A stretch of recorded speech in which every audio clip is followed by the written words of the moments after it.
His parents were concerned and her friends were concerned as well. They didn't really see what she liked about him. And his parents were really concerned. But later, Chuck said that Josh had a job, he was going to school, he was paying his bills, and so those were really good things. So maybe he judged too harshly in the beginning. At this time, Josh was 24 and she was 19. Josh's sister, Jennifer, talked about how when Josh was growing up, he did whatever he wanted. There were no rules for him and he had no boundaries, and that didn't change in his relationship with Susan. He had no boundaries with her, would not follow rules. He would not respect someone else's boundaries. For Josh's whole life, he was always the kind of guy who was so late everywhere he went, like hours late. After a 5-month relationship, Josh and Susan got married in April of 2001. The song that she danced with her dad to at her wedding was Wake Up Little Susie. Josh immediately started taking Susan's money. He had a lot of debt, and Susan took it upon herself to help him with that, but that quickly became him taking advantage of her and taking her whole paycheck.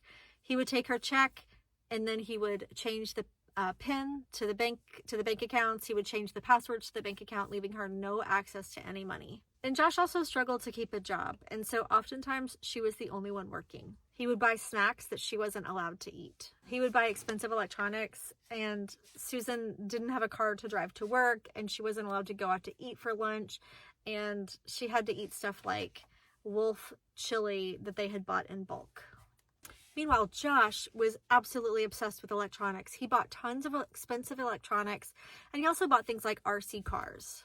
And he would withhold affection or even kissing, saying that he didn't want to get germs, or if she did something that he felt like was not appropriate, then he would say, no sex for you for 3 months. So their marriage was difficult. Josh's sister talked about how Susan could be really bossy. Josh was kind of aggressive. That one time Josh hit her and she tried to call 911 and took the phone out of her hand.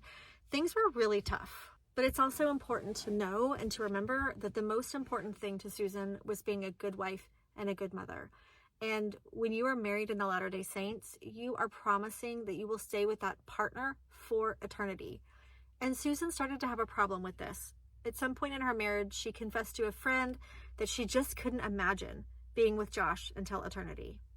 She talked about how she hoped that he would just cheat on her because then she would have a way out.